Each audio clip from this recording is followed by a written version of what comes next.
यह कहानी है प्रकाश की। प्रकाश का एक मुर्गी बिरयानी का ठेला था। प्रकाश कुछ समय पहले तक शहर के एक होटल में काम किया करता था, लेकिन जब शहर में उसकी नौकरी चली गई तो उसने गांव आकर अपना मुर्गी बिरयानी का ठेला खोल लिया। वाह प्रकाश जी, क्या मुर्गी बिरयानी बनाई है, खाकर मजा ही आ गया। कल मेरी माँ भी तुम्हारे हाथ की बनी मुर्गी बिरयानी को बहुत याद कर रही थी। एक प्लेट उनके लिए भी पैक कर दो। अभी करता हूँ भाई जी। अपनी सारी बिरयानी बेचकर प्रकाश अपना ठेला लेकर अपने घर चला गया। बहुत भूख लगी है मीरा, जल्दी से मेरे लिए खाना परोस दो। खाना तैयार है जी, आप बैठिए, बस अभी आपके लिए खाना लेकर आती हूँ। मीरा प्लेट में रोटी, चावल, सलाद और सब्जी डालकर अच्छी तरह से परोस कर लाती है। तभी उस सब्जी को देखकर प्रकाश कहता है, अरे मीरा, मैंने तुमसे सुबह ही कहा था कि आज रात के खाने में गोश्त मत बनाना, लेकिन तुमने फिर से गोश्त बना दिया। हर रोज गोश्त खा खाकर अब मेरा मन भर गया है। अरे ये गोश्त नहीं है जी, आप एक बार खाकर तो देखिए। प्रकाश उस सब्जी को खाता है तो उसे स्वाद में वो सब्जी बिल्कुल गोश्त की तरह ही लगती है। क्यों झूठ बोल रही हो मीरा, ये गोश्त ही तो है। अरे खा गए ना आप भी चकमा, ये गोश्त नहीं है बल्कि सोयाबीन है। मैंने इसमें मसाले डालकर इसे अच्छे से पकाया है और देखिए ये गोश्त से भी ज्यादा स्वादिष्ट बन गया। सोयाबीन की सब्जी खाकर प्रकाश के मन में एक बात घूमने लगती है। वो सोचता है कि अगर मैं अपनी मुर्गी बिरयानी में मुर्गी की जगह सोयाबीन का इस्तेमाल करूं, तो मैं कम लागत में भी अच्छा मुनाफा कमा लूंगा। और सोयाबीन का स्वाद तो मुर्गी से इतना मिलता जुलता है, किसी ग्राहक को मुझ पर शक भी नहीं होगा। अरे क्या सोचने लगे आप, खाना खाइए। मैं ये सोच रहा हूँ कि अगर बिरयानी में मुर्गी की जगह मैं सोयाबीन इस्तेमाल करूं तो मेरा मुर्गी लाने का खर्चा बच जाएगा। देखिए हमारे खाने के लिए ये ठीक है, और अगर आपको सोयाबीन डालकर बिरयानी बेचनी है तो उसे सोयाबीन बिरयानी के नाम से बेचिए। मुर्गी बिरयानी कहकर लोगों को सोयाबीन वाली बिरयानी मत खिलाइए। अरे इसमें दिक्कत ही क्या है, दोनों का स्वाद तो एक जैसा ही है। जब ग्राहकों को कुछ पता ही नहीं चलेगा तो इसमें तुम्हें दिक्कत क्या है? ये आप कैसी बातें कर रहे हैं? क्या आप अपना ईमान भूल गए हैं? ये लोगों के साथ धोखा है। आप ऐसा बिल्कुल मत कीजिए। मुझे बेईमानी के कमाए हुए पैसे नहीं चाहिए। अरे चुप करो तुम्हें कुछ नहीं पता। मैं अच्छी तरह जानती हूँ। शहर में जिस होटल में आप नौकरी करते थे, वहाँ से भी आपको इसीलिए निकाला गया था, क्योंकि आप मालिक से ज्यादा पैसे लेकर सस्ता सामान होटल में खाना बनाने के लिए लेकर आते थे। देखिए, आप पहले ही गलती कर बैठे हैं, अब दोबारा ऐसी गलती मत करिए। हाँ ठीक है, अब मुझे मत समझाओ। प्रकाश की पत्नी उसे बहुत समझाती है, लेकिन प्रकाश के मन में तो पैसों का लालच आ गया था। अब वो अगले ही दिन से बिरयानी में सोयाबीन की मिलावट करने लगता है और वो बिरयानी में थोड़ा बहुत मुर्गी डालता है, लेकिन मुर्गी के छोटे छोटे टुकड़ों की जगह उसमें ढेर सारी सोयाबीन डाल देता है। वो बिरयानी को इतने अच्छे मसालों से पकाता है कि किसी ग्राहक को उस पर शक ना हो। प्रकाश जी, पहले तो तुम बिरयानी में मुर्गी के बड़े बड़े पीस डालते थे, लेकिन अब तुम बिरयानी के अंदर मुर्गी के इतने छोटे छोटे टुकड़े क्यों डालने लगे हो? अरे क्या करूं भाई, पहले जब बिरयानी में मुर्गी के बड़े बड़े टुकड़े डालता था तो सब बोलते थे ये वाला टुकड़ा मुझे दे दो, ये वाला टुकड़ा मुझे दे दो। इसीलिए मैंने बिरयानी में बड़े टुकड़े डालना ही बंद कर दिया। अब बिरयानी में छोटे टुकड़े डालता हूं तो कोई भी ग्राहक आपस में नहीं लड़ता। अच्छा, वैसे कुछ भी कहो, बिरयानी का स्वाद तो अभी भी वैसा ही है, चाहे तुम इसमें मुर्गी के छोटे टुकड़े डालो या फिर बड़े टुकड़े डालो। ये सच कहा भाई, जो स्वाद प्रकाश जी के हाथ की बिरयानी में है, वैसा बिरयानी का स्वाद तो कहीं भी नहीं है। मैंने आज तक न जाने कितनी मुर्गी बिरयानी खाई है, लेकिन हर कोई ऐसी बिरयानी नहीं बना सकता।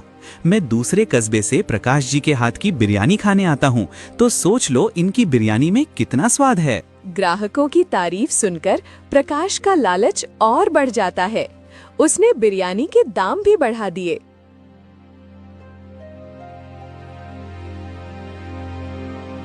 ग्राहक अगले दिन वापस आते हैं तो देखते हैं प्रकाश ने तो बिरयानी के दाम ही बढ़ा दिए। तो प्रकाश से बोलते हैं, अरे ये क्या प्रकाश जी, कल हम लोगों ने आपकी बिरयानी की तारीफ क्या कर दी, आज आपने बिरयानी का दाम ही बढ़ा दिया। कैसी बात कर रहे हो भाई? आप तो जानते हो हर रोज गोश्त का दाम कैसे बढ़ता जा रहा है। बहुत दिनों से घाटे में जा रहा था, इसलिए आज दाम बढ़ाने का फैसला किया। अगर इस तरह गोश्त के दाम नहीं बढ़ते तो मैं कभी भी बिरयानी का दाम नहीं बढ़ाता। प्रकाश के ग्राहक उस पर भरोसा करते थे, इसीलिए उन्होंने प्रकाश की कही हुई ये बात भी मान ली। धीरे धीरे लालच के चक्कर में उसने अपनी मुर्गी बिरयानी में मुर्गी का तो नामो निशान ही खत्म कर दिया, लेकिन इस वजह से लोगों को उस पर शक होने लगा। क्या बात है प्रकाश जी, अब तुम्हारी मुर्गी बिरयानी में पहले जैसा स्वाद नहीं रहा। मुर्गी का जायका भी कुछ बदला बदला सा लग रहा है। इसे खाकर ऐसा नहीं लग रहा कि गोश्त वाली बिरयानी खा रहे हैं। लगता है भाई तुम्हारी तबीयत कुछ ठीक नहीं है, इसलिए तुम्हें इसके जायके का पता नहीं चल रहा है। नहीं प्रकाश जी, सिर्फ इसे ही नहीं, मुझे भी कुछ दिनों से तुम्हारी बिरयानी में मुर्गी का वो जायका नजर नहीं आ रहा है। सच कहूँ तो इससे अच्छी बिरयानी तो हमारे यहाँ चौराहे पर प्रेम बनाता है। अरे कैसी बात कर दी भाई, कहाँ उस प्रेम की बिरयानी और कहाँ मेरे हाथ की बनी बिरयानी। खैर, आपकी बातों पर मैं गौर करूंगा, बिरयानी को और अच्छे मसालों के साथ बनाने की कोशिश करूंगा। अपने ग्राहकों की ऐसी बातें सुनकर प्रकाश समझ जाता है कि अगर उसने बिरयानी में मुर्गी डालना शुरू नहीं किया तो कुछ ही दिनों में लोग उसके यहाँ की बिरयानी छोड़कर चौराहे वाले प्रेम के पास जाकर बिरयानी खाने लगेंगे। प्रकाश बिरयानी में डालने के लिए मुर्गी तो लाना चाहता था, लेकिन अब उसके मन में पैसों का लालच था जो उसे मुर्गी खरीदने से रोक रहा था। अगर मैं बाजार से ताज़ा मुर्गी लेकर आऊंगा तो मेरा मुनाफा बहुत कम हो जाएगा। बाजार में ताज़ा मुर्गी बहुत ही महंगी मिलती है, लेकिन अगर मुर्गी नहीं लाया तो मेरे सारे ग्राहक टूट जाएंगे। मुझे समझ नहीं आ रहा फिर मैं क्या करूं? यही सोचते हुए प्रकाश बाजार में मुर्गी खरीदने जाता है। तभी वो देखता है कि मुर्गी वाला एक थैली में काफी सारा गोश्त डालकर कूड़ेदान की तरफ बढ़ रहा था। अरे भाई, आप इस गोश्त को कचरे में क्यों फेंक रहे हो? अरे भाई, ये गोश्त तो पुराना हो गया है, किसी को बेचूंगा तो खाकर उसकी तबीयत खराब हो जाएगी, इसलिए पहले ही अलग करके कूड़े में फेंक देता हूँ। अच्छा, एक काम करो, तुम इसे फेंको मत, तुम कम दाम में ये मुझे दे दो। मेरे घर के पास बहुत सारे कुत्ते हैं, मैं उन्हें उबाल कर खिला दूंगा। इतनी जल्दी तो ये पूरी तरह खराब भी नहीं होगा। अच्छा ठीक है भाई, आप इसे आधे दाम में ले जाएं। प्रकाश दुकानदार से झूठ बोलकर आधे से भी कम दामों में उस गोश्त को खरीद लेता है और अगले दिन उसी गोश्त की बिरयानी बनाकर लोगों को खिलाता है।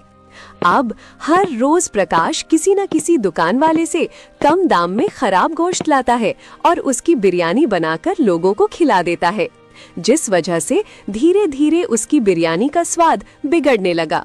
अब लोगों ने भी उसके ठेले पर आकर बिरयानी खाना बहुत कम कर दिया। ये आपने कैसी बिरयानी बनाई है भाई, मैं तो अब इस बिरयानी का एक निवाला भी और नहीं खा सकता। सच में अब तुम्हारी बिरयानी में कोई स्वाद नहीं रहा।